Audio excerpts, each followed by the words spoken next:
All right.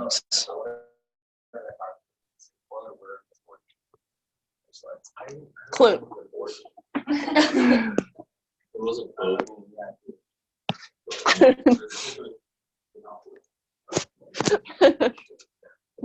You're right, mono. All right, what are we doing here? Something about logs and letter E was in there at some point. That's actually really good, considering it was like almost a week ago. That's pretty good. I'm happy with that. All right, so you got some handouts, you got a practice test, you got just section 6.6, I typed it up just as a quick summary, and we're gonna get to those later today. I handed back your assignments. I want to say I'm impressed with what you guys did. It was a behemoth of an assignment, right? Giving you guys a little bit of I'll call it a break with the Moodle assignment for assignment 5, right? So it's a Moodle quiz. You have unlimited attempts. It'll just take your highest grade that you get. And so that's gonna close on, I think I said it to else, if it's not for Tuesday next week, it will be for Tuesday next week, right? And it'll give you the answers afterwards so that you can learn from your mistakes. So hard assignment, easy assignment, okay? So, but also because I wanted you to have feedback on some of this exponential and log problem solving stuff. All right, so as kind of a quick review, I ditched those papers, but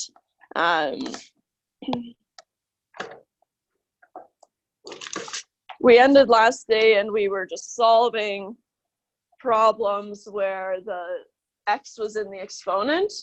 And so that was A, and then today we'll go for, oh, I guess I didn't.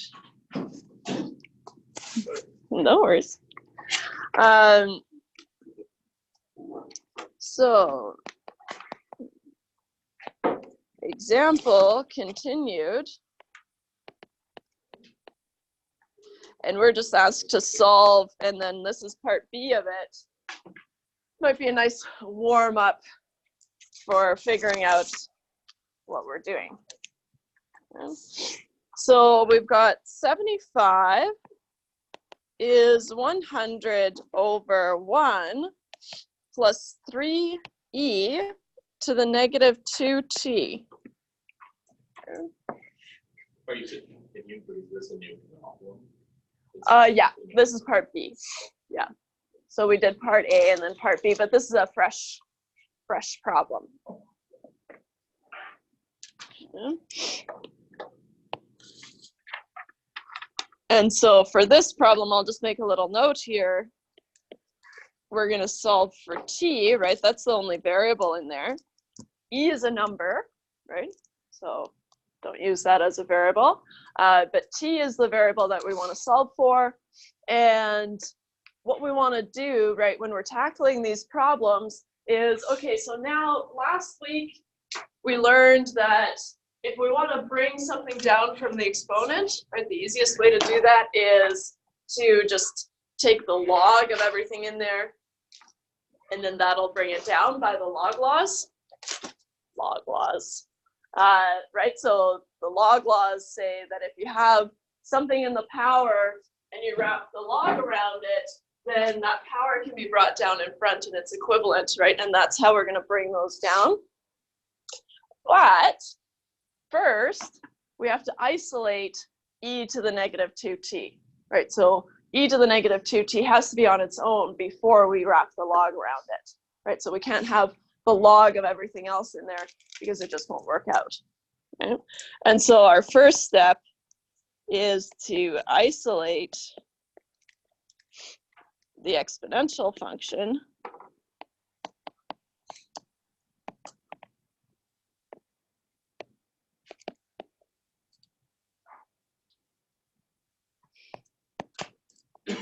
And then take the log. I use the natural log, right?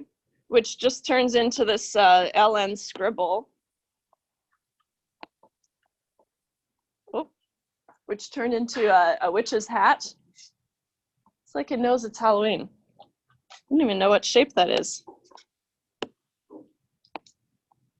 Oh, does not look good. There.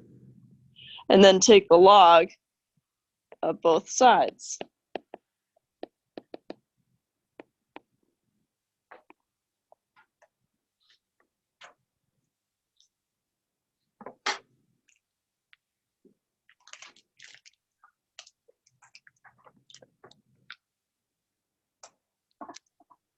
Okay, so first we have to isolate e to the negative 2t, right? And so we start following BEDMAS. We're going to move things around, move things over until we've got e to the negative 2t on one side and everything else on the other side, right? And so what I'm going to do is I'm just going to bring that 1 plus 3e to the negative 2t over to the left-hand side. And so I've got 75 times 1 plus 3 to the e to the negative 2t is 100. If I multiply through, right, 75 times 1 is 75, plus 75 times 3 is 225, and then e to the negative 2t is 100.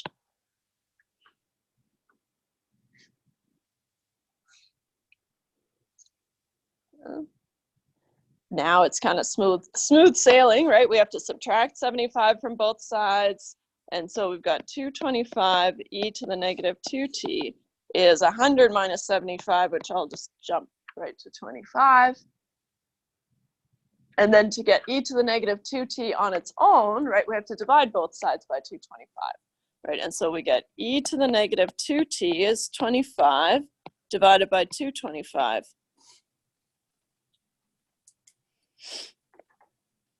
So e to the negative 2t works out to 1 over 9.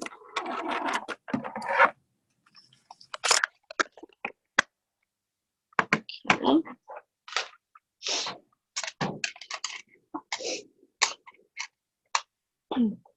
So now we've got the exponent, we've isolated the exponent, right? We've isolated the exponential function. Now we take the log of both sides.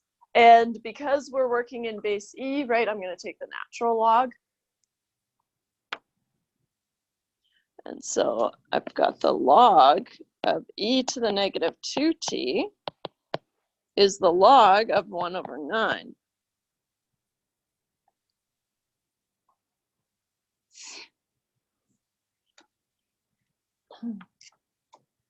There's a couple of ways that we could deal with the log of 1 over 9, right? Because we're dividing inside. And so we could break them out into subtractions, but we're not going to do that. We're going to rewrite 1 over 9 as 9 to the power of negative 1, because that also lets us bring it down, and that's the kind of the easiest thing to do. And so we've got the log of 9 to the negative 1, and then on the left-hand side, nothing changed, the log of e to the negative 2t.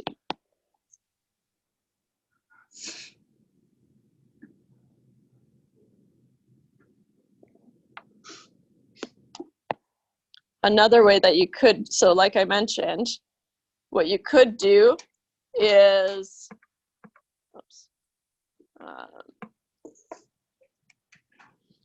is the log of 1 over 9. We can rewrite as the log of 1 minus the log of 9 by the log laws, right? But the log of 1 is 0, so then you get minus the log of 9.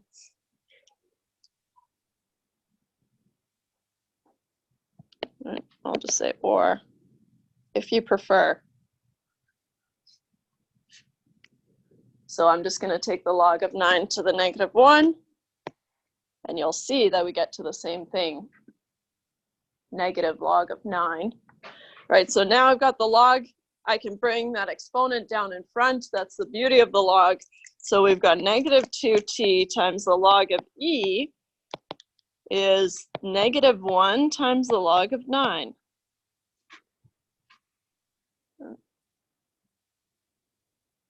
0 minus the log of 9 is the same as negative 1 times the log of 9.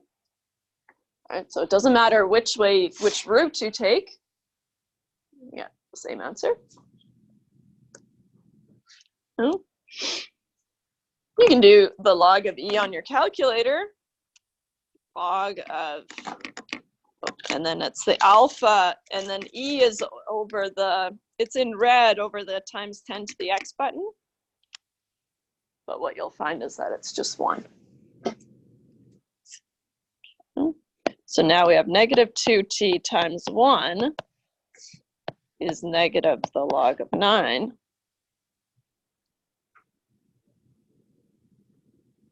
Right.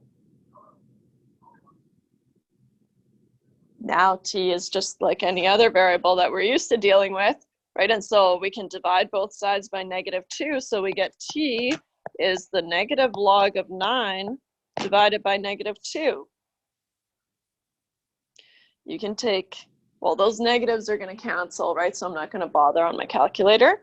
But the log of 9 divided by 2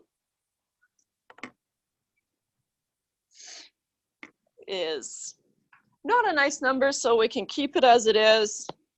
T is the log of 9 over 2, which is approximately equal to 1.098612289. But if you wanted, unless I tell you how many decimal places I want it to, right, then of course you're using an approximation. But if you're writing a test, right, then log of 9 over 2 is fine. 1.0986 is fine, right? So it doesn't matter.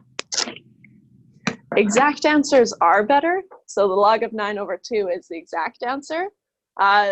But I know typically people don't like working with exact answers, right? We like just numbers, right? So that's fine. All right. Sound vaguely familiar, maybe? I'm getting some no's. That's all right. Just pretend. Fake it till you make it. All right.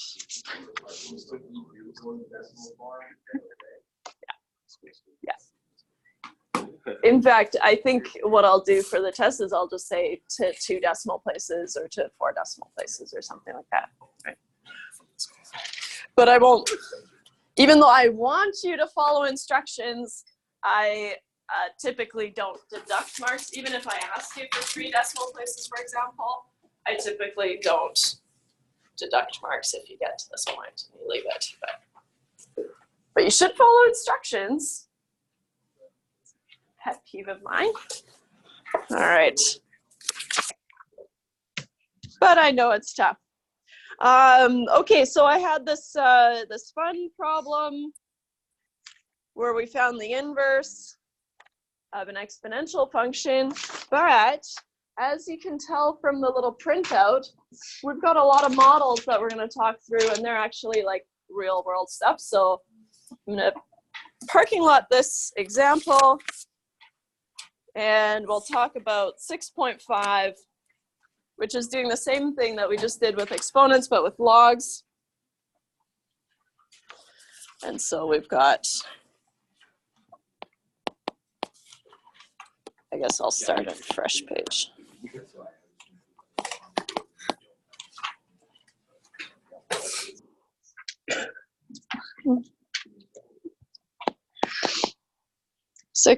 .5 is equations and inequalities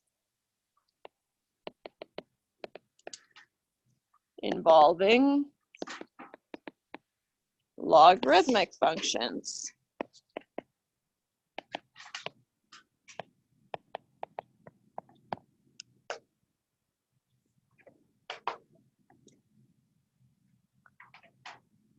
Same idea as with exponential functions, right? And so we'll just outline the the nitty-gritty.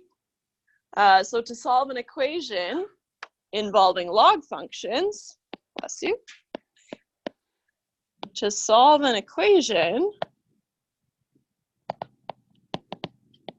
involving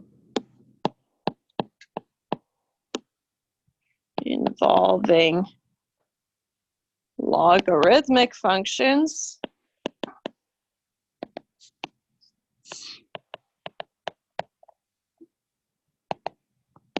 we essentially follow the same steps, right, with the exponential function. So we have to isolate the log.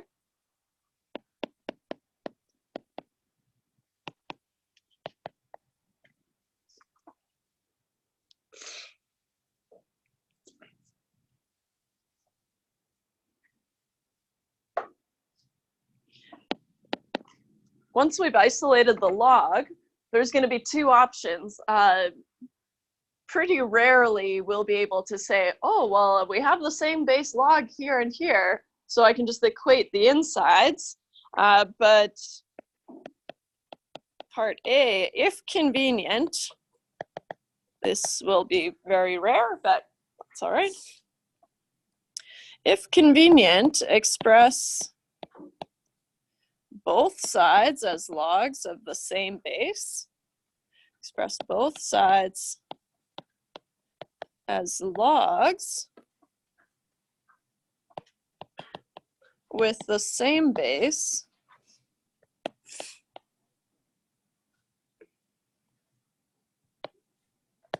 And equate the arguments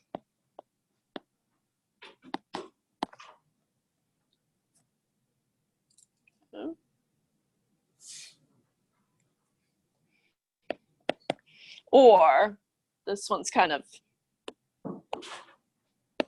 the one you're going to be dealing with the most, right? Except for this first example where I'll just show you what I mean in part A. But otherwise, rewrite the log equation as an exponential equation.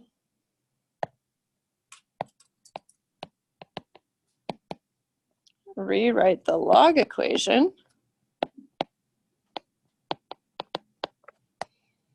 as an exponential equation.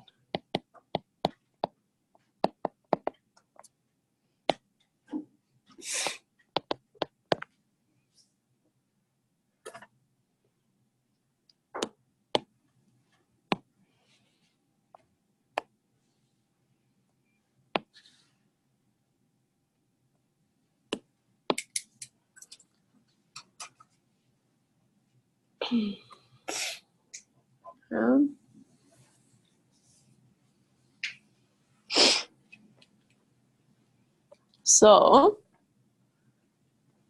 let's do example. I feel like for each new section, I just call them example 1. So we just have a lot of example 1s, I guess. Not very helpful, but that's all right. Solve the following. Part A. The log base 117 of 1 minus 3x is the log base 117 of x squared minus 3. Even if these weren't the same base, right, you've got that change of base formula if you had to, right? If that's the only or the easiest thing that you can see doing, it won't be, because you can just rewrite it as an exponential function, but you could handle something like that where you have to force it to have the same base. From last day, we talked about those change of base formulas. Can you not just cancel it out if it has the same base then? Well, yeah, so that's exactly what we're doing. So, so this is an example of part A, where if it's convenient, then you can express both sides as logs with the same base, and then just say, well, if this is the same, and this is the same, then these two have to be the same, right? So that's exactly what you default to. But you're not doing something like dividing both sides by the log of 117 because the log is a function, so that's not how it works. But if it takes this argument and But you can't it's like equal just to say, this one, or you can't just cancel out the log of 117 because you have it on both sides. you are sort of, but you can't because it's not a number, right? So I think what we want to do is just go like this and like this. But we can't because the log base 117 is a function, right? And so what we're saying is, well, because these two are the same, then it doesn't matter what they are. Then if they're equal, then this argument has to be this argument.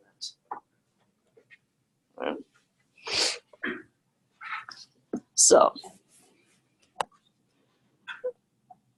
1 minus 3x must be x squared minus 3.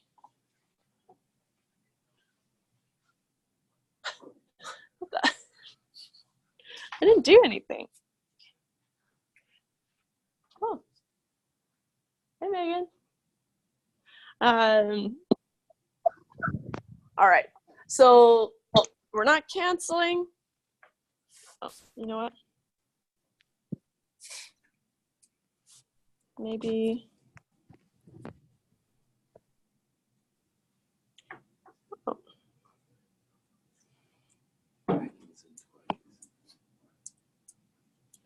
Mute. Oh yeah. Maybe it's fine. We'll see if we. Bye, Megan. So this is a part A, or kind of that first one.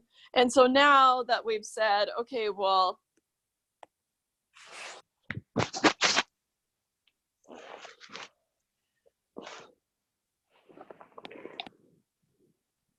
equate the arguments.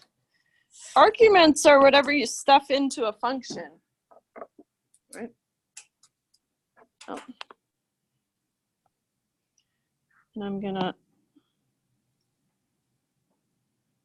let me know if you can't hear me later, okay? Because I'm just gonna mute your audio, but that's, I just want to mute your microphone, Megan. Or maybe you can do it. Thanks. It's like I'm talking to the wall. But you're there. That's awesome. No, she's still here. But we can't talk to her. It's gotta be so annoying on the other end. She's like, you just told me to mute my microphone. I can't say bye. I'm like, go ahead, talk. Okay, so now we can rearrange these. We can shift everything to one side. I feel a quadratic coming along nicely here, right? We've got an x squared, we've got an x, we got some numbers, right? And so I'm just gonna shift everything to the right-hand side, let's say. And so I've got 0 is x squared plus 3x minus 3 minus 1. Writing it in a convenient way, only because I want it to look like a quadratic. Minus 3 minus 1 is 4, or minus 4. So x squared plus 3x minus 4. So now we can solve for x. Now solve for x. Like I said at kind of the beginning of the term, if you don't have the quadratic equation memorized, you will. We use it so much. It's insane. So x is negative b plus minus the square root of b squared minus 4ac over 2a.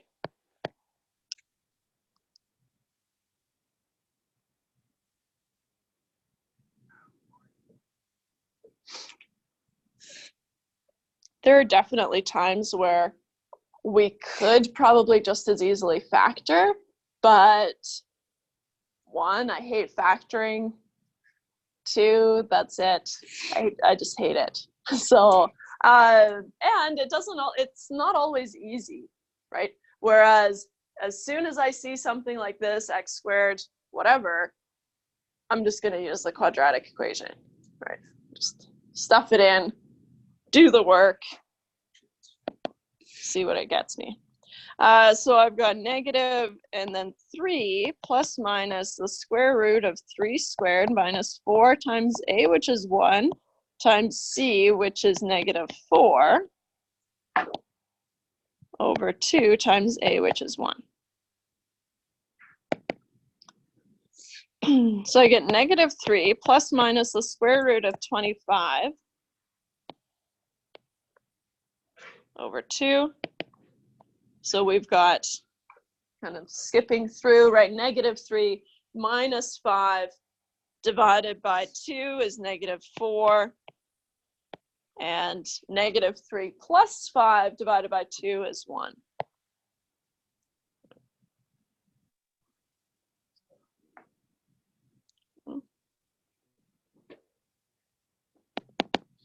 Therefore, x equals negative 4 and x equals 1.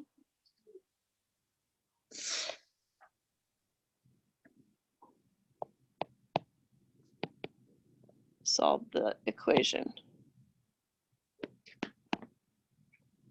right? So log base 117 of 1 minus 3x is equal to the log base 117 of x squared minus 3 only if x is negative 4 or 1. I guess I shouldn't say and, I should say or.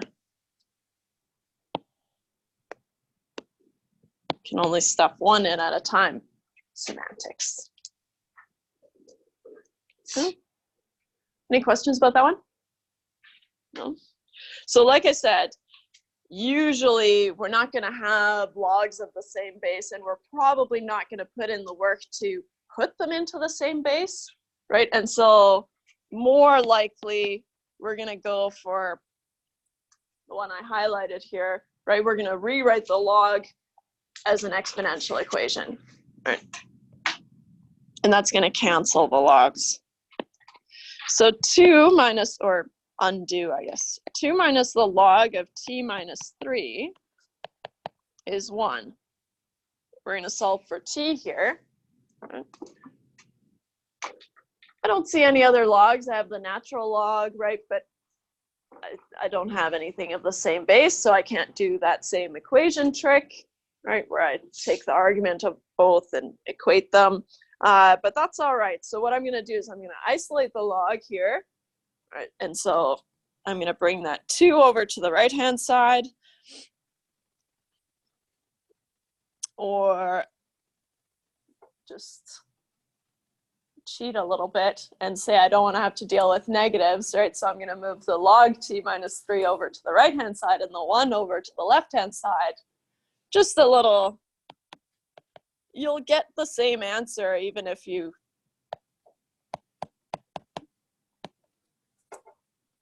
just move them either way, right? But this way I'm able to add the log of t minus 3 to the right-hand side, and I'm able to subtract 1 from the left-hand side, and it's just nicer. So now I've got the 1 is the log of t minus 3.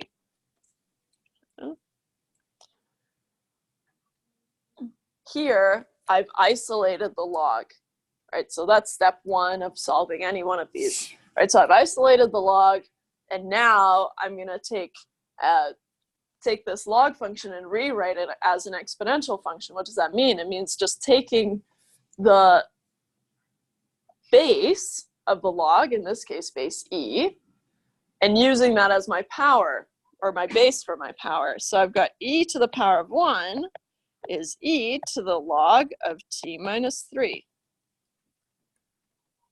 What I do to one side, I have to do to the other side, otherwise they won't be equal anymore.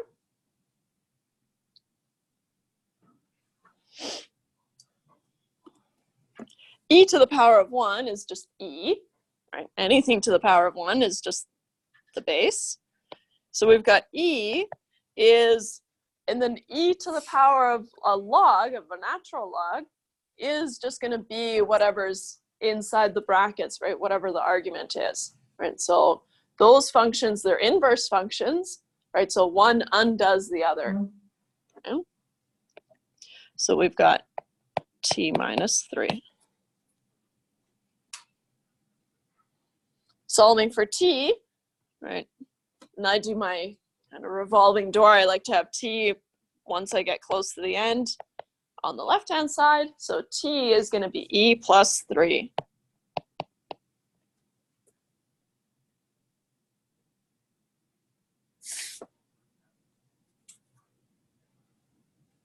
Nice.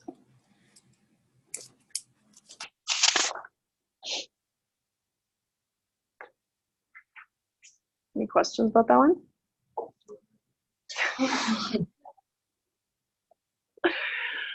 So many For questions. starters, what happens to the e on the right side? Here. So remember that the log is the inverse of e and vice versa, right? And so these are inverse functions. So they just disappear. And so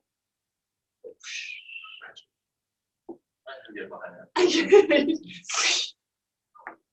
they just dissolve. Okay. But the reason we do it is to ditch the log, because we don't know what else to do with it. Right? And so just like when we took the log of both sides and it brought the power down, right? It's doing the same thing. It's kind of undoing an obstacle, right? So the log, there's no way that we could bust this open and solve for t unless we got rid of the log somehow. And so to do that, we raise everything to the power for e to the power of the natural log, right? And then it dissolves. Solves. Sold? Great. We'll do another one. How we leave our No, e plus 3 is fine. But like I said, if you want to write it as a decimal, it's fine. But e plus 3 is nice and clean, so why not?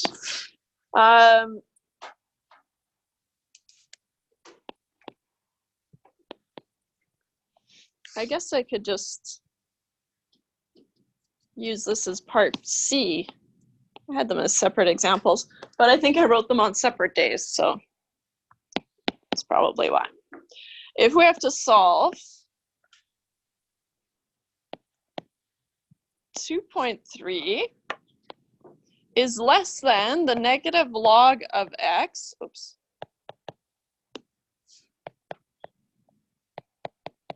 Negative log of x is less than 5.4.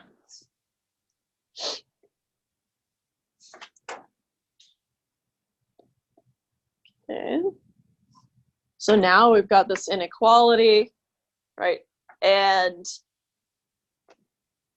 the negative log of the hydrogen ion is pH. And so we're basically dealing with a pH between 2.3 and 5.4, right? And then solving for the, is it the hydrogen ion? I can't remember.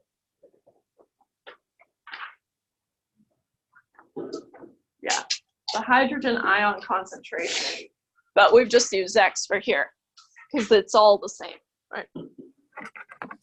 All right, so if we want to solve for X here, right, then X is going to be between two values still, right? But we want to be able to shake that negative in the log X. Couldn't have done it better myself. Right, but with inequalities, right, if we want to move that negative over to the outsides, then what we're technically doing, right, is we're multiplying or dividing by -1. If we're multiplying or dividing by -1, you have to remember that the sign changes, right? And so what we do is we have, okay, well, we can rewrite this as negative 2.3, but the sign changes. And now we've got the log of x. And then the sign changes for negative 5.4. Right.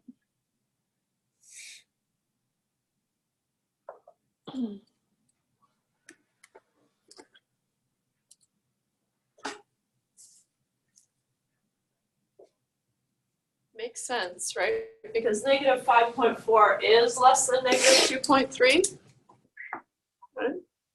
And so now what I'm going to do is I'm going to rewrite this, because when we've got inequalities like this, right, I like to have my less than and less than here, just so that we can visualize kind of on a number line, right, what makes sense. And so I want to have my smaller number here and my bigger number here, and then I can always just write it with less than. And so I'm going to rewrite this, but that switches it to negative 5.4 is less than the log of x, which is less than negative 2.3. Once you've got a handle on those inequalities, though, right, then we're good to go, right? How do we get x out of here? Well,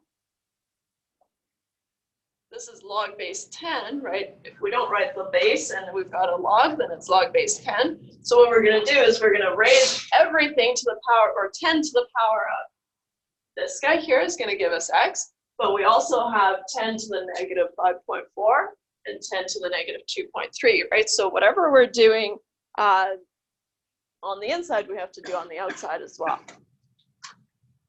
Okay. And so I'll just make a little reminder here that the log of x is actually the log base 10 of x, right? The common log.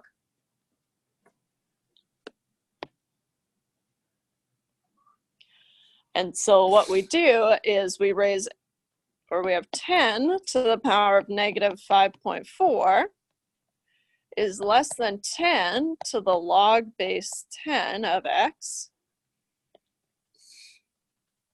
I only wrote the base on the log just to emphasize that they have to be the same base. And then is less than 10 to the negative 2.3.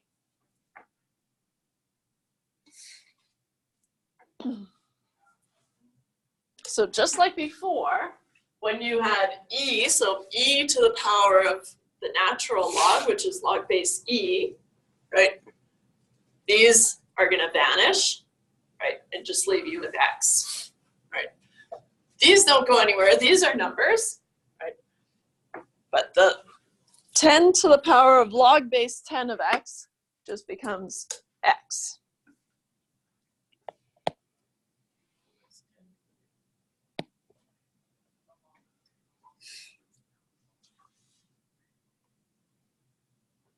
So x is between 10 to the negative 5.4 and 10 to the negative 2.3.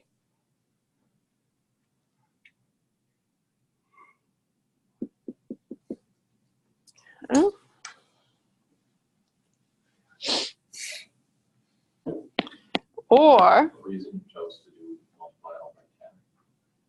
I raise them all to the, so I use the base of 10 and use them all as the powers. Is there a reason For for exponents. Yes, because the common log here is log base 10, and so we have to use the same base that we have here and here. Okay. So that's why. Yeah. So we've got the common log base 10 or the natural log base e, so that's why we used e earlier. Okay. And then we have to do it to both sides, or all the So sides. if we were given like an actual value for the log that wasn't 10, then they would all, the base for all of them would have to be the same as that. That's right. Yeah. So earlier we had log base 117, right? Then you would raise it to the power, or 117 to the power of that would cancel them out. Okay. Okay. So, or in scientific notation,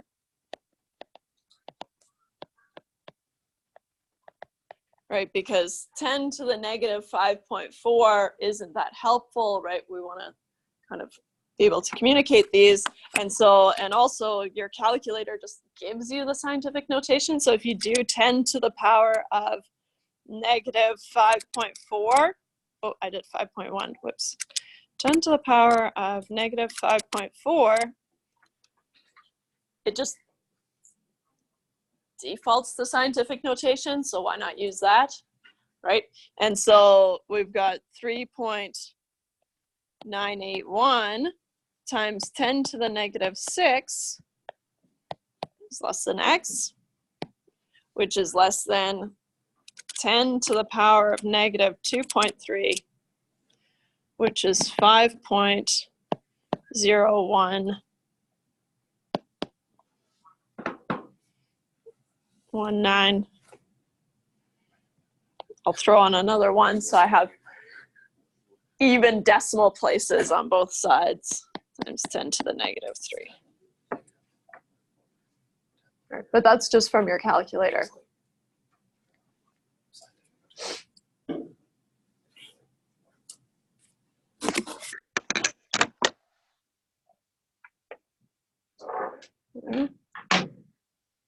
Any questions about that one?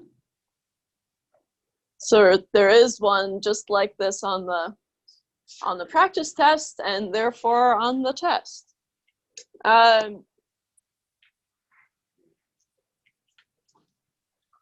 Just a brief note about the practice test.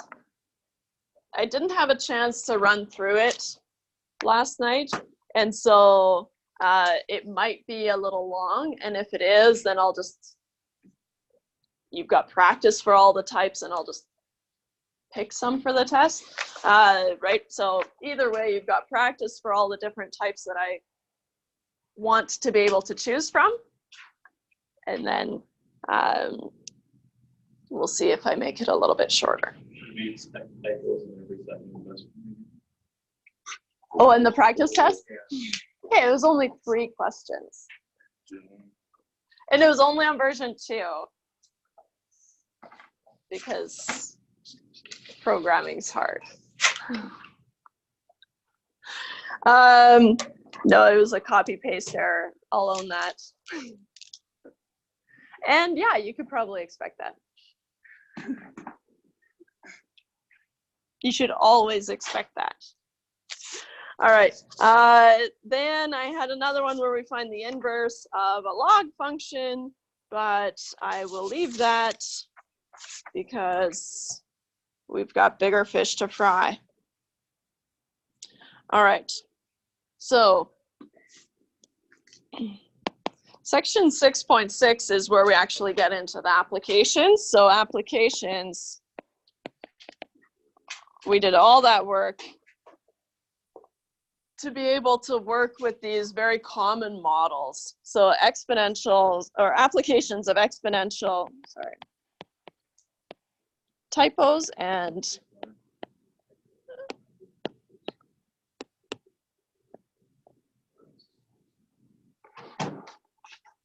there's even a typo on here, but it's not that bad. You'll find it. Applications of exponential and logarithmic functions.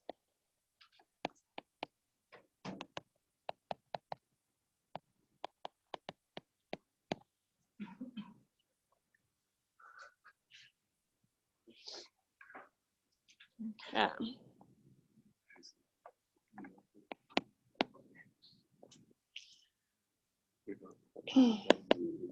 Refer to the section 6.6 printout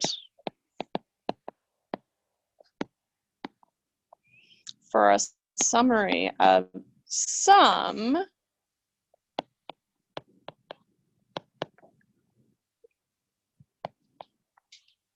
of the common exponential functions.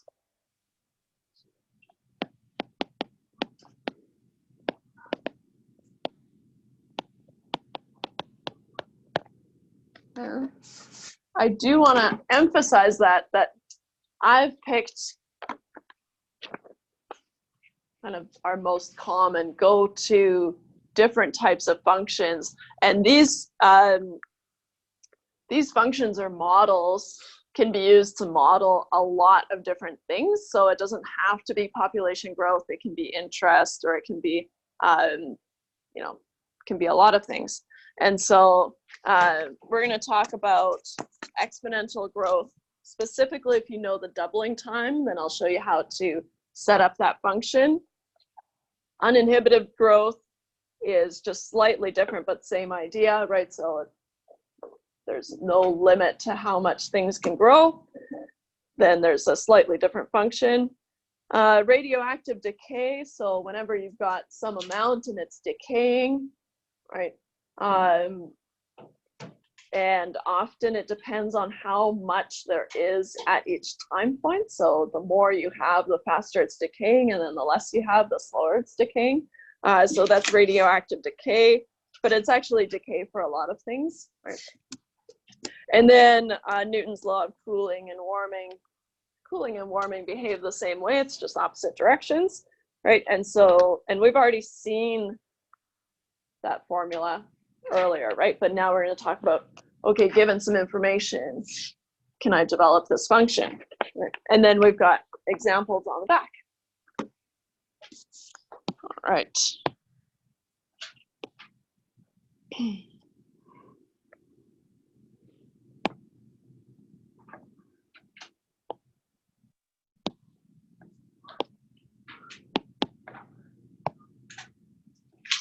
So we'll start with exponential growth, right? There's lots of different, you could use N or A or K, I've seen, but either way, if you are given the doubling time, which is exactly what it sounds like, just the time it takes for a population to double, right? Or for something to double. We can use this function.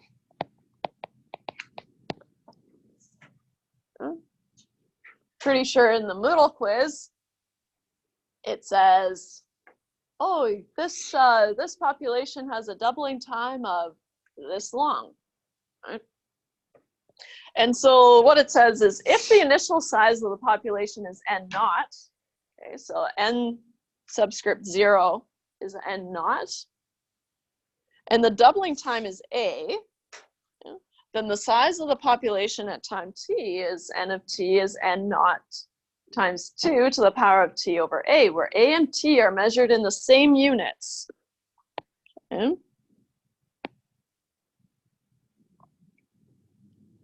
Whether that be minutes, hours, days, years, etc. So you have to have those same units there, which can get tricky, right? If I give you, okay, it doubled in 2 hours, how many, what's the population size after 2 days, right? Then you have to convert 2 days into hours, right? Because you have the doubling time in hours. I guess you could convert 2 hours into days, but I don't know. I don't know why you'd do that.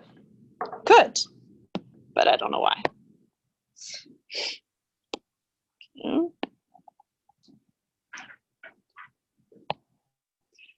Moving on to uninhibited growth, which I kept, when I was typing it out, I kept typing uninhabited growth, which just makes for kind of a funny typo. I'm in the business of funny typos as well, but I think I caught them all.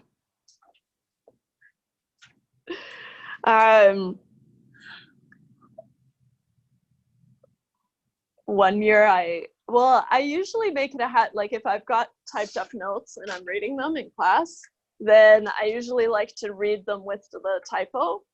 But then one time I managed to write function without the N, and before I knew it, I don't know, it just came out. It sounded really bad. It's not bad, but it sounded really bad. So anyways, so then I kind of reined it in and didn't do that as much anymore. But if a population increases, according to the law of uninhibited growth, there I said it, I didn't type it, I said it, uninhibited growth, then we can find same thing, the population size is dependent on the original population size, right? So the initial population, and then we've got e to the power of kt, right? Where k, the growth constant, okay? So the last blurb is not very helpful. It's technical, but it's not very helpful, right? And so here I've got the little note, so red n naught. So n naught is the initial number of organisms, and k greater than 0, right? Because now we've got e to the positive, right? Which we know what it looks like, is the constant of proportionality, or the growth rate, which satisfies the equation, blah, blah, blah. Okay, don't worry about that. In fact, I would maybe even put a little, for you guys, that you don't need to worry about that so much. I'm not going to leave it in there because what are you doing? You can't just cross stuff out. But I don't want that to bog you down, right? Because I'm going to show you how to solve for k. Right? Essentially, what we have is if we know the population size at 2 points, then we'll be able to solve for k. Okay?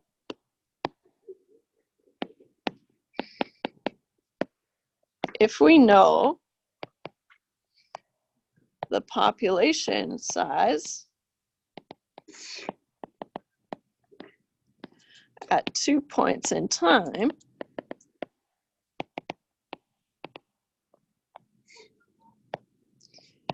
we will be able to solve for k.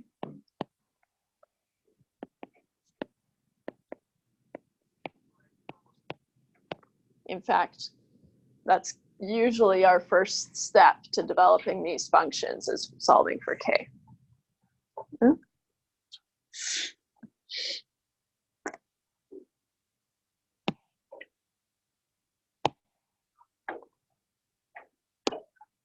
Radioactive decay behaves very similarly, right? Except now, I guess I'll put it here.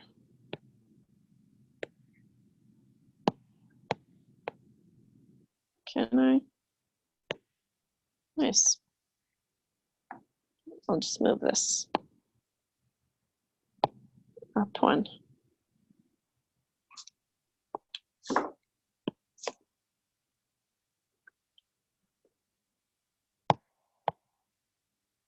Because there's not much to say about radioactive decay, but if you're comparing these formulas, right, they're the same, except we've just changed n became a.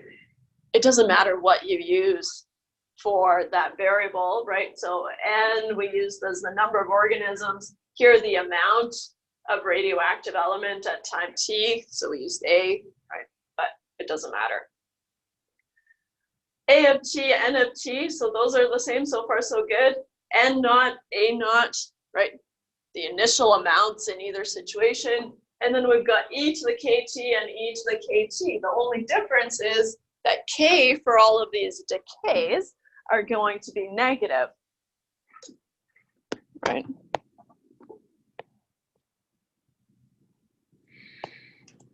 K is negative for decay, right? So as soon as you have something decaying, right, not growing like a population grows, right, then you've got a negative k, right? But it's also good to be able to recognize that, oh, okay, any function that has this kind of setup right? So some initial amount, and then e to the power of something, and then time usually, right? But it could be something else, right? X in general, right? But e to the power of, if the k is positive, right, then you've got growth, right? And if the k is negative, then you've got decay, right? It's decay.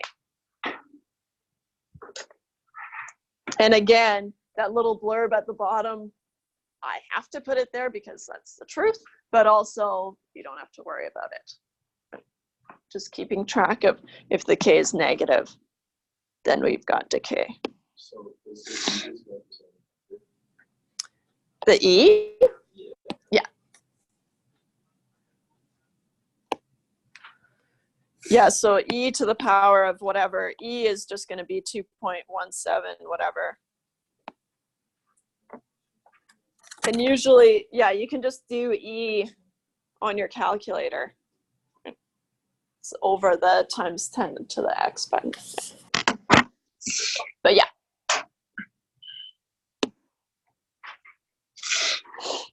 Okay. Finally, we've got Newton's law of cooling or warming. The temperature of an object at time t, t of t, is given by the formula. So we've got t of t and then t sub a, so ta, plus t naught minus ta times e to the negative kt. Okay.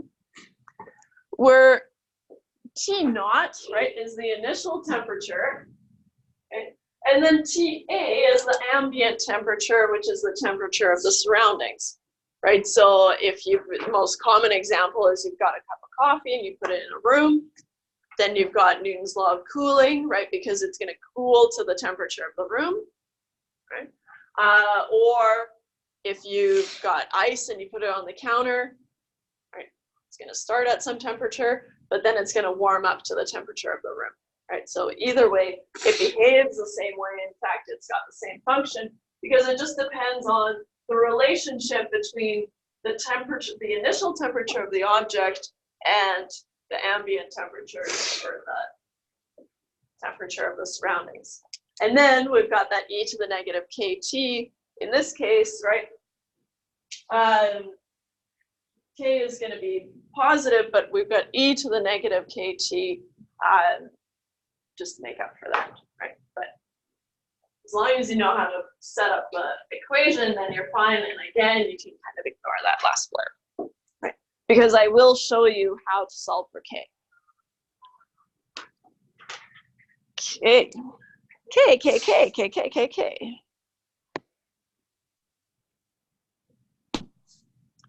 Let's do some examples then.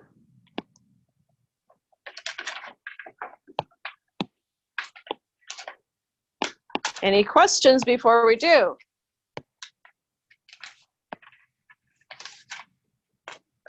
No. So it will be your job to read questions and figure out which model is going to be appropriate, right? But that's a lot like real life. Oh, I've got this type of situation, right? I've got something that's growing as if it's a population. Oh, maybe I should use the uninhibited growth, right? Or if you know the doubling time, then you can use the doubling time formula. Right? Decay, you've got functions for decay, and then warming and cooling. Right? All right, so under ideal conditions, a certain bacteria population doubles every 3 hours. Okay? Initially, there are 1,000 bacteria in a colony. Okay? So this is one of those situations where I've given you the doubling time.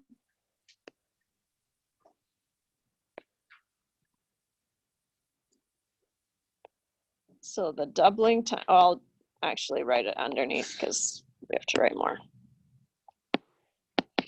So we're given that the doubling time is 3 hours.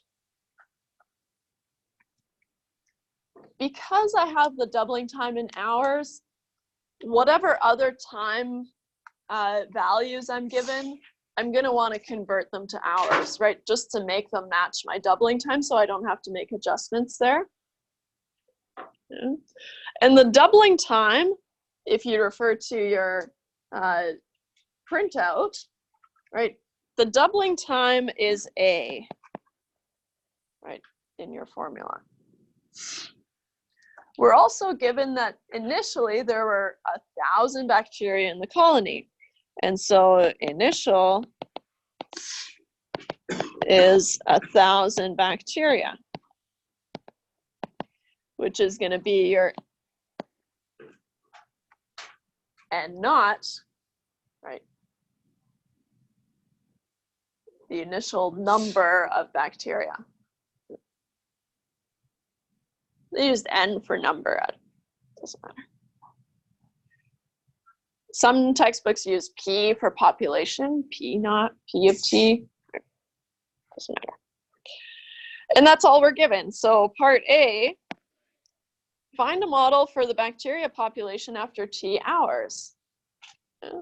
So if we know the doubling time, then we know that, okay, well, I can set up N of T, so just in general now, N of T is N naught times 2 to the power of T over A.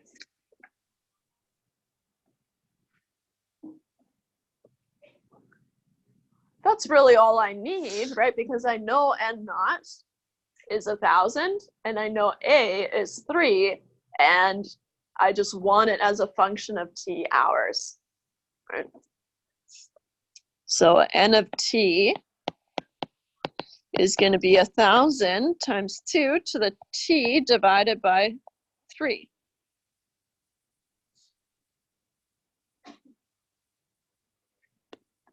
And I'll just make a note here that T is in hours.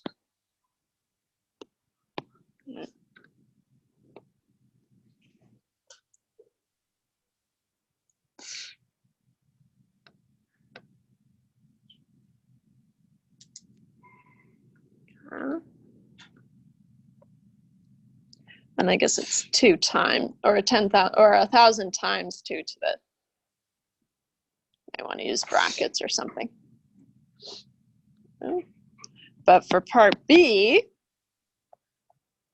how many bacteria are in the colony after 15 hours? So now we just let T be 15, and we can solve for N of T. So N of T, just rewriting our formula here, is 1,000 times 2 to the T over 3. So N of 15 hours, and this is where you want to check, right? Because if this was 15 days, you would have to convert 15 days to hours, right? And it would make a huge difference, right? But because it's in hours, then we're good. So we've got 1,000 times 2 to the 15 over 3, which works out to be N of 15 is 32,000.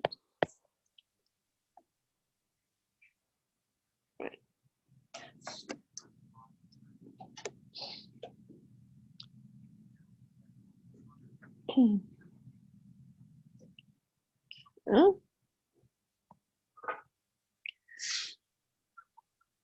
Or we can take it the other way, right? Part C, when will the bacteria count reach 100,000, right?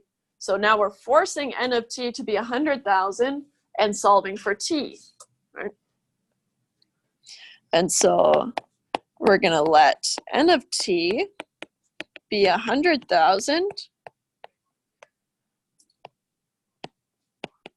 and then solve for T.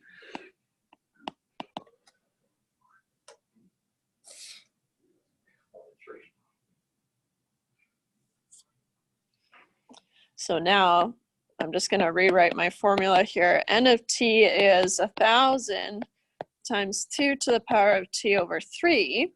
So I'm forcing this to be 100,000 is 1,000 times 2t over 3.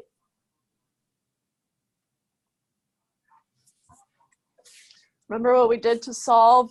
If we have to bring that t down, right, we're gonna have to take logs, but before we can do that, right, this t is only on the 2, so we have to get this 1,000 over to the other side, right? So we have to isolate our exponential function, right, because this is an exponential function.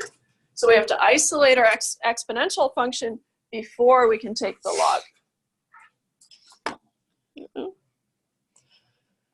And so we've got 100,000 divided by 1,000.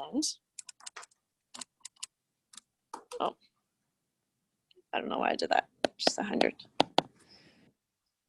Is 2 to the power of t over 3.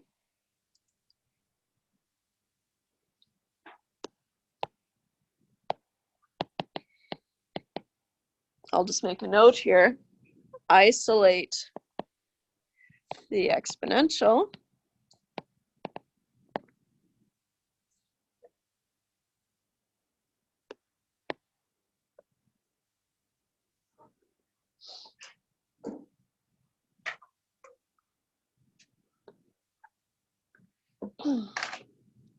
Now, unlike when we have to deal with, so undoing the logs, if we're bringing down the exponent, it doesn't actually matter which log base we use. And so for me, I always use the natural log if I'm bringing down an exponent, because what you'll find is that the natural log of 2 becomes a number, the natural log of 100 becomes a number. So no matter what base you use, it's going to work out to the same number overall. So here's what I mean. So we've got the log of 100 is the log of 2 to the t over 3.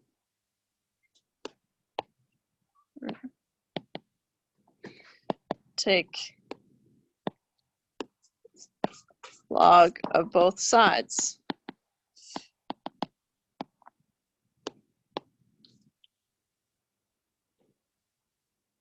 Log of 100 is just a number, so I'm just going to leave that. So the log of 100 is, but then that t over 3 gets brought down in front, right? Because that's a property of the logs, and that's why we love them so much.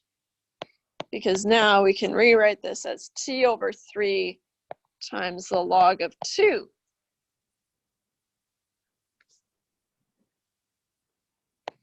I'll just explain here by log laws. Specifically, if you've got your properties of logs, might be the one that we had to write out. I think it is. Oh no, it's the power rule. Theorem 6.7. From the 6.3 properties of logs handout. Those are your log laws.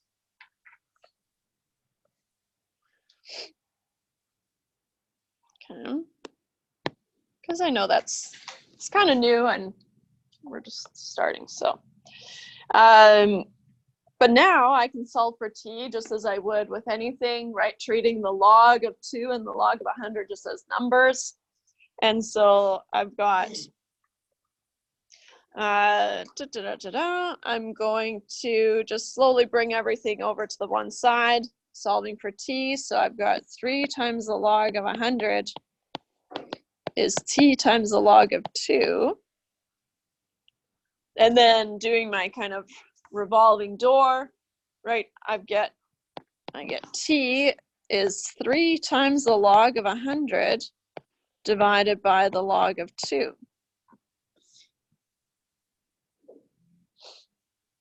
Which you can do on your calculator, right? So 3 times the log of 100 divided by the log of 2. T is roughly 19.93156857 hours.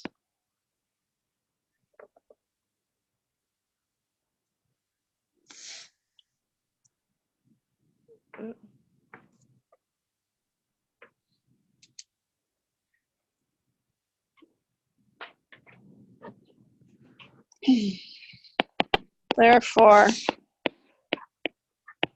it would take a little less than 20 hours.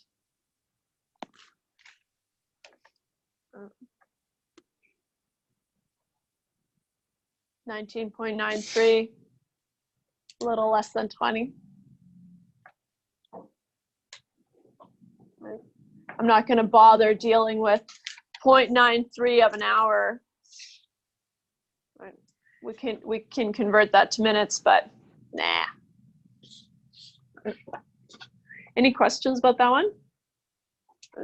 Yeah. If you put down log base 2, just cancel that out. Go from there. If you do both sides at the beginning. Log base 2 of 2. 2 to the 1 is 1, right? And then it would just go away. Yeah. Yeah. Yeah. Like I said, regardless of what log you use, it doesn't matter. So like if you want to use the same base, then that's fine, that's good. Me, I like to just have one thing that I just crank through. So I always take the natural log, right? But if you're comfortable kind of switching it up depending on the situation, then that's great, right? But for me, because they're gonna end up being numbers anyways. But nice. All right. So I think there's one kind of similar to that on your Moodle quiz. I think it's about bunnies.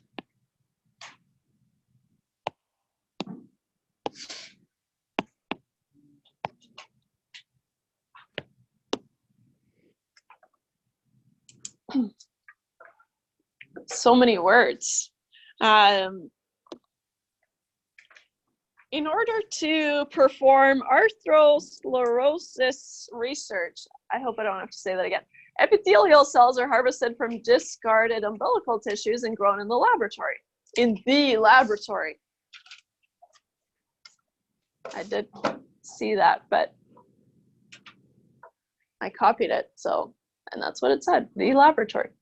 A technician observes that a culture of 12,000 cells grows to 5 million cells in 1 week. Okay. So now we've got the population size at the initial time point and at another time point. Okay. Assuming that the cells follow the law of uninhibited growth, find a formula for the number of cells in thousands after t days, n of t. All right. So we're given, let's just outline what we're given here. And so N naught, right, the initial growth or the initial population was 12,000, right? Or 12 in thousands.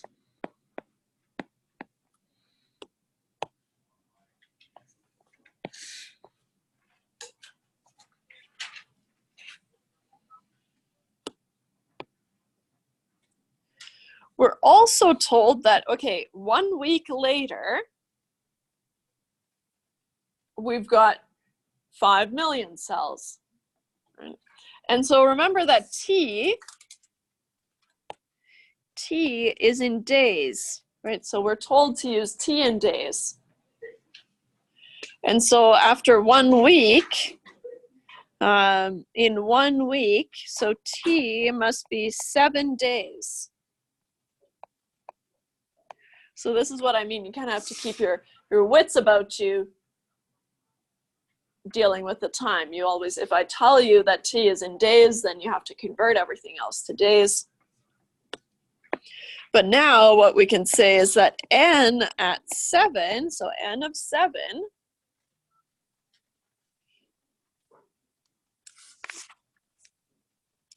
is 5 million,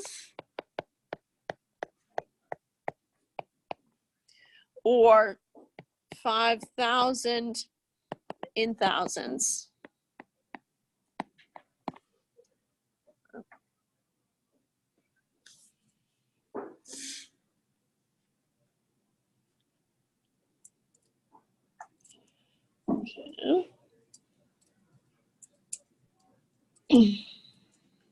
That's all we've been given, except that it says, okay, well, assume that it follows the law of uninhibited growth.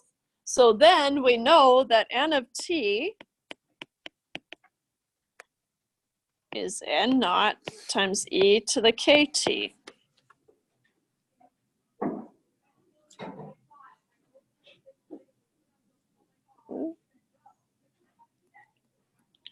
So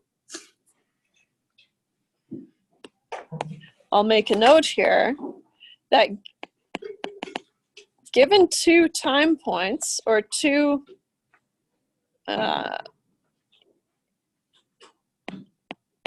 population sizes at two time points, we can solve for k.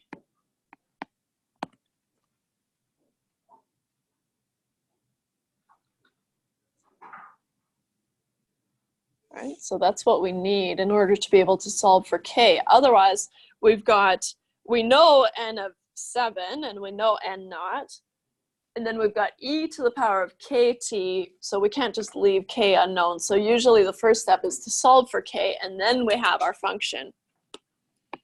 And so what we know is that n of 7 is in thousands 5,000, which is 12 times e to the kt.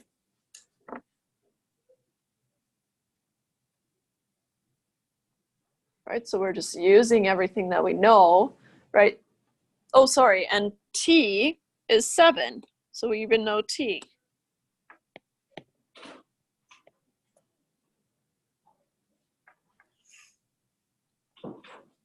So now, right, because n of t is n of 7, that's what forces the 5,000 or 5 million if you want to not deal in thousands, but we were told to use thousands, so that's what we're doing.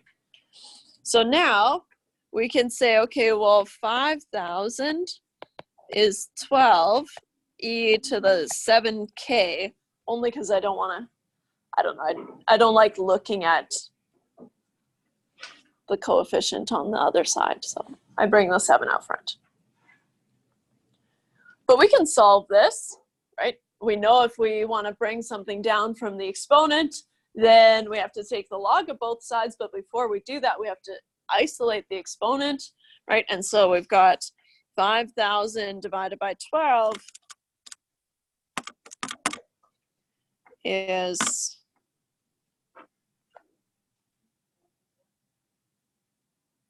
I guess what I'll do is 5,000 divided by 12 is 416.66 repeating. So I'll just leave it as 5,000 over 12. E to the 7k.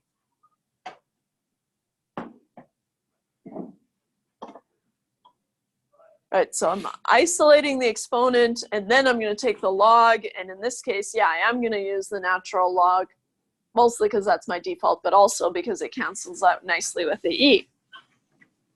And if you try it on your calculator, right, the log, the natural log of e is just going to be 1.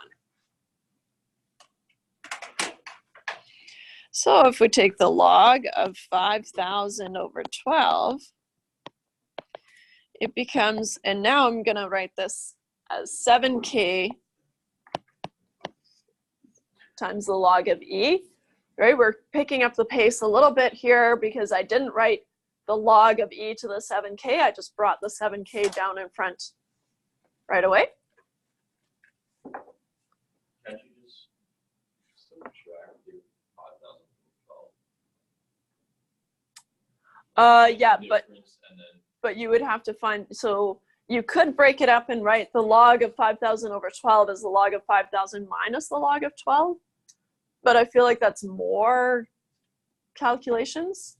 No, what I was saying, like, I literally, like, could you not just, like, what I do is just go 5 million minus your 12,000 and then divide by your 7 days.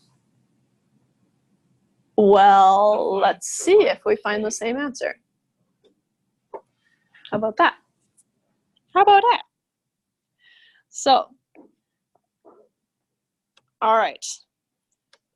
We've got the log of 5,000 over 12, kind of squeezing it into one line here, divided by 7 is k.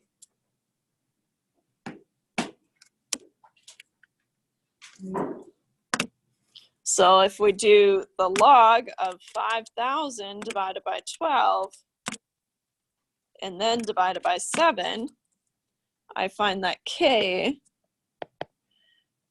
is roughly 0.861755202.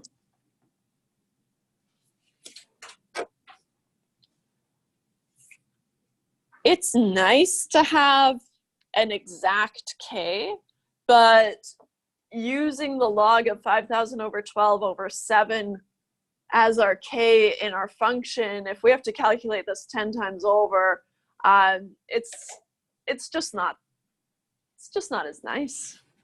You guys seen Dairy Girls? It's just not as nice. Anyways, really funny show. But anyways, so what we typically end up doing is we use k. We use an approximation of k. And so if we say use 4 decimal places, that'll be fine. Okay. So we will use k equals 0.8618.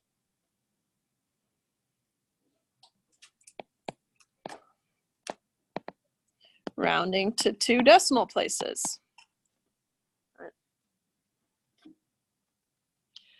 And so, therefore, we've got n of t is n naught. So here's in general times e to the kt. Now we know what k is, and we know what n naught was. It was 12, right? And so we've got n of t is 12 times e to the 0.8618t. And that's the answer, right? So a little bit more work than for if you know the doubling time, right? But once you get in the habit of solving for k, then it's not that bad.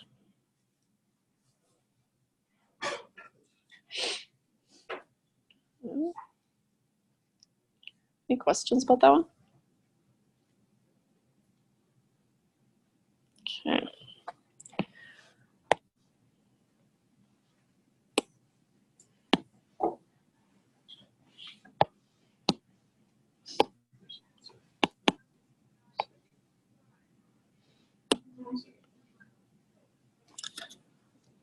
All right, example 3. Because that was it. We were just asked to find the function for that situation. And now you could use that function, right? The list could go on, but we're just doing the nitty-gritty here. Iodine 131 is commonly used, or is a commonly used radioactive isotope used to help detect how well the thyroid is functioning. Suppose the decay of iodine 131 follows the radioactive decay model, and that the half-life of iodine 131 is approximately 8 days. If 5 grams of iodine 131 is present initially, find a function which gives the amount of iodine 131A in grams t days later. Okay. Just some things to be aware of, right? We're told that t has to be in days, right? Which is fine because the only thing that we know is that the half-life is 8 days. Half-life is exactly what it sounds. It's the amount of time that it takes for something to decay to half of what it started with, right? And so we're given that A sub 0, the initial amount is 5, And we're also told that A after 8 days is 5/2, which is 2.5, right? The half-life, if you started with 5, means that after 8 days, we have 2.5 grams, I guess.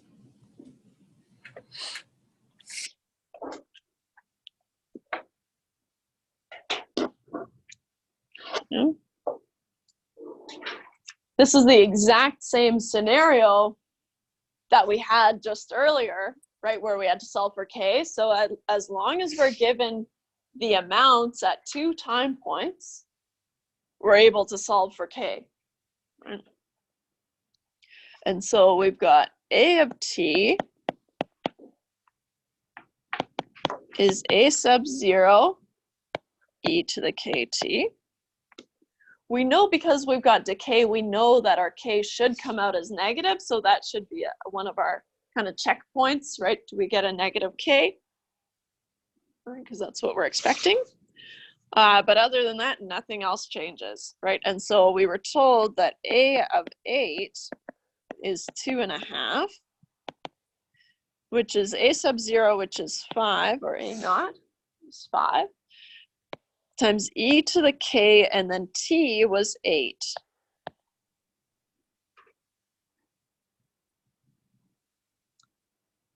Same deal here.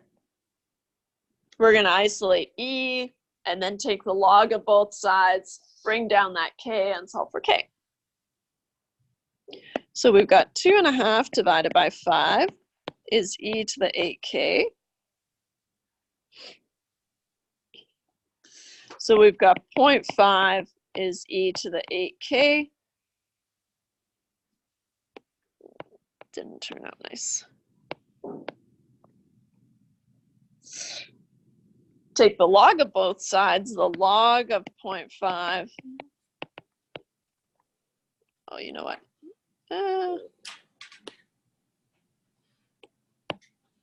I'll bring that down, that exponent right away. 8 times k times the log of e. The log of e, you'll find, is just 1. And so what we have is we have k must be the log of 0.5 divided by 8. Do that on your calculator. The log of 0.5 divided by 8. K is approximately negative 0.08664339757. K is negative, right? And that's a good thing because we're talking decay. So therefore, a of t must be 5e to the negative 0.08, I don't know, 664 t.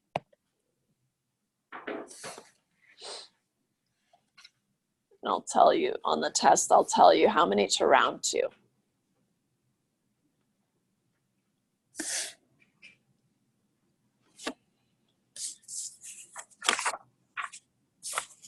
Any questions about that one?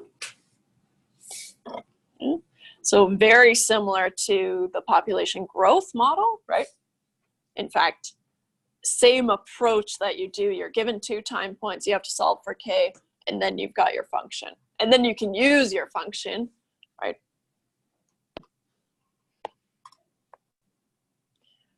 But I just wanted to show you how to develop them, but then using your function like we did in the first question, right? So after this much time, how much is there?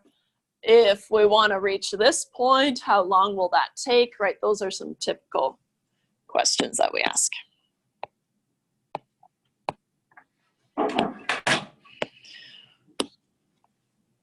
A roast, initially at 40 degrees Fahrenheit, is cooked in a 350 degree Fahrenheit oven. After 2 hours, and this is where your typo is, because it's got a capital A and a capital F, I'm pretty sure. I didn't change it. Dun, dun, dun. Yeah. The temperature of the roast is 125 degrees Fahrenheit. Assuming the temperature of the roast follows Newton's law of warming, find the formula for the temperature of the roast, T of T, as a function of its time in the oven, T in hours. So just make a note to myself that T is in hours. And then we've got to follow up. The roast is done when the internal temperature reads 165 degrees Fahrenheit. When will the roast be done? All right. So things were given, and now we're talking heating and cooling, right? And so we've got Newton's law of warming in this sense, right? Because we're putting it into the oven and it's warming up. But we're given that T naught, right? T naught is 40 degrees Fahrenheit. And I'm going to ditch the units. I know. But later for our calculations. Right? Because we can all go back to, well, temperature has to be in Fahrenheit if all the other temperatures were in Fahrenheit, so no harm, no foul. So T naught is the initial temperature of the roast. Right? T subscript A is the ambient temperature, so the temperature of the surroundings, which in this case is the oven, which is 350 degrees Fahrenheit.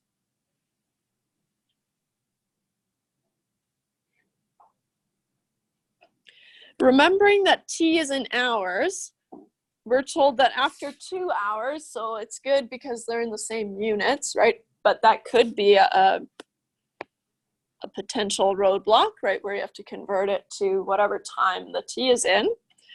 We're told that the T at 2 hours is 125 degrees Fahrenheit.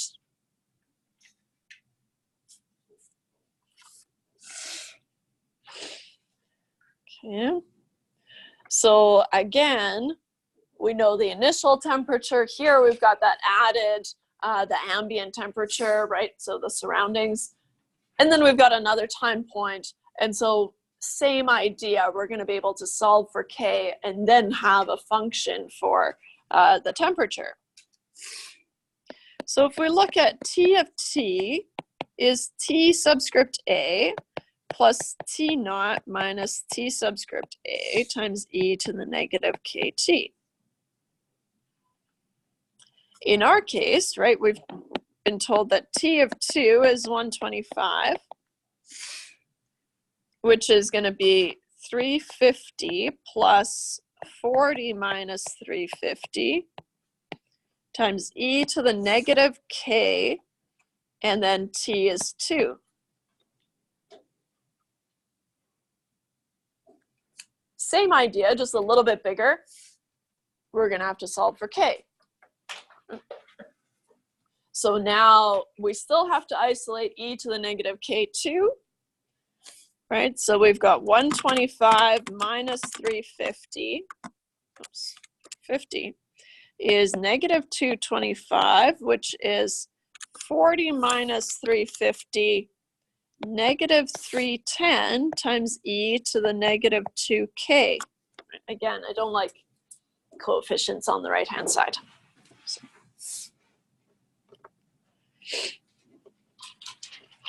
And so 225 divided by 310, because I know those negatives are going to cancel, I've got, I can just leave it as 225 over 310 is e to the negative 2k. Now I've isolated the exponential function, so now I can take the log of both sides. And so I take the log of 225 over 310 is negative 2k times the log of e.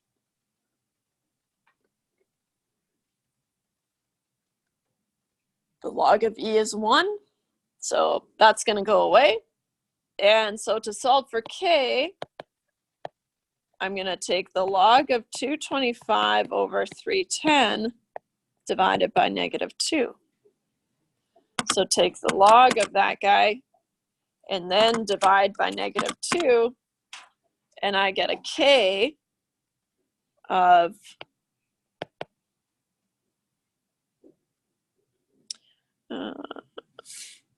where is it? 0.1602, or sorry, I should do approximately equal to 359,476.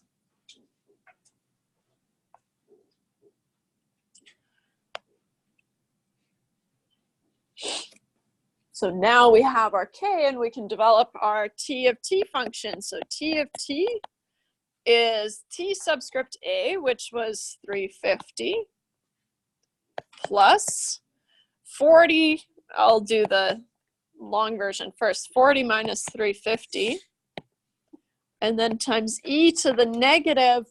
So that negative is in the function. So even though our k is positive, we're going to negate it. Negative 0.1602 t. I don't know, 4 decimal places seems good enough. All right. We can simplify this a little bit more, right? If we do 40 minus 350, so we get 350 minus 310 times e to the negative 0.1602 t.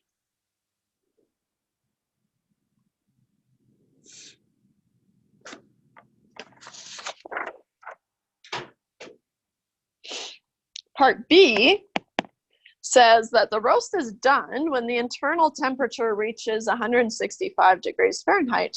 When will the roast be done? So T of t, right, the temperature be 165 and solve for t.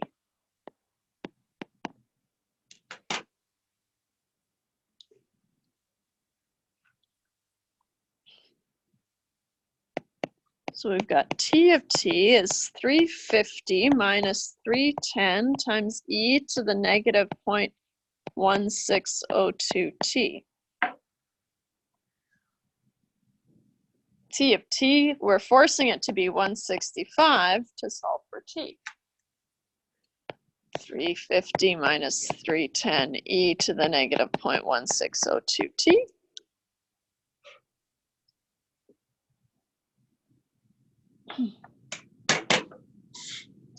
Same idea again, right? Isolate the exponential function only to be able to take the log of both sides to bring that t downstairs.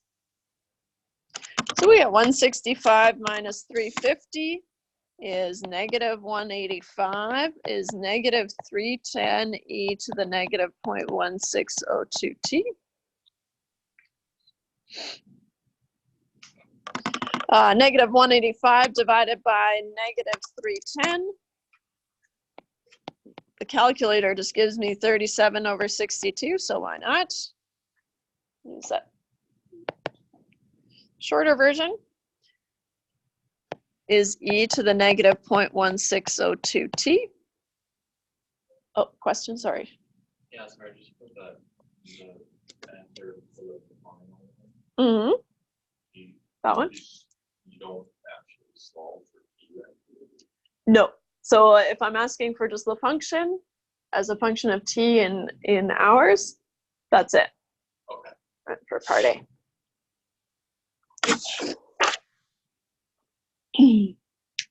So now we take the log of both sides. So we want the log of 37 over 62 is the negative 0.1602 t times the log of e, which is going to work out to 1.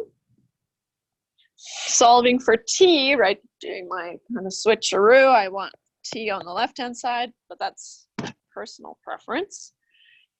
T is the log of 37 over 62 divided by negative 0.1602. So with the log of that, and then divided by negative 0.1602. So I get a t of approximately 3.222325046.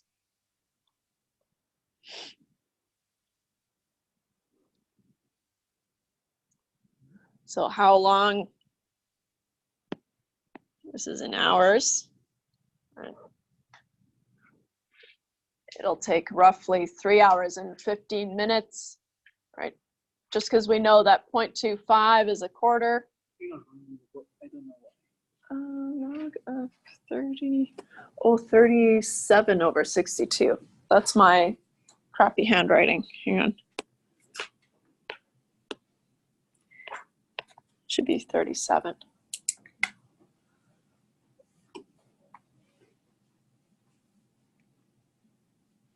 This is 62. Right. So it will take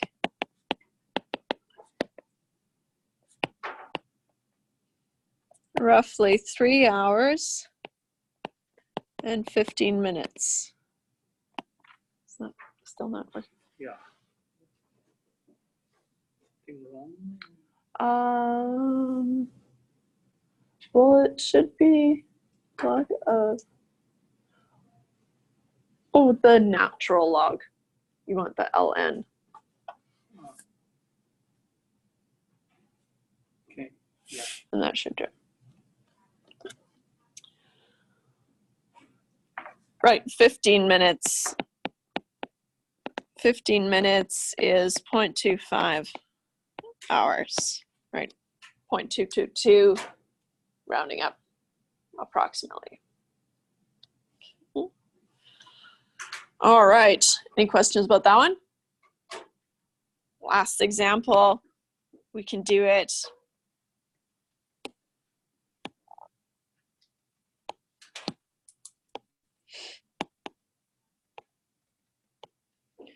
So,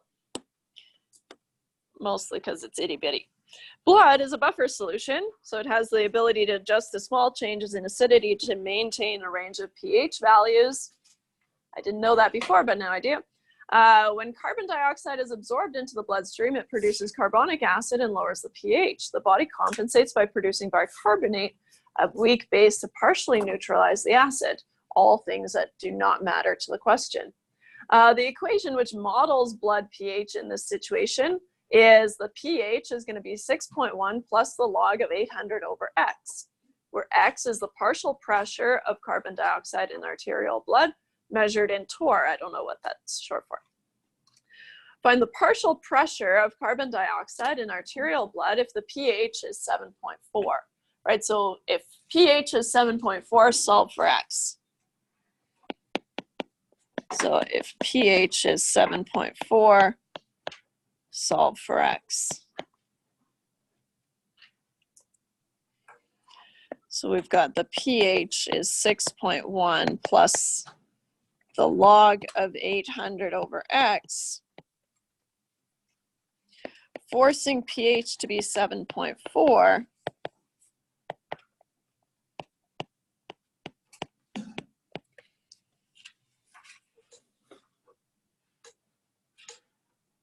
Right, so noticing that whenever we're talking pH, it's going to be a log base 10, or we're going to deal in base 10, right? So solving for the log, right, because we want to be able to solve for that x. Isolate the log, so we get 7.4 minus 6.1. 1.3 is the log of 800 over x. Now I'm going to raise everything to a base of 10, so I get 10 to the 1.3 is 10 to the log base 10, right? Just to emphasize that the log is base 10 of 800 over x.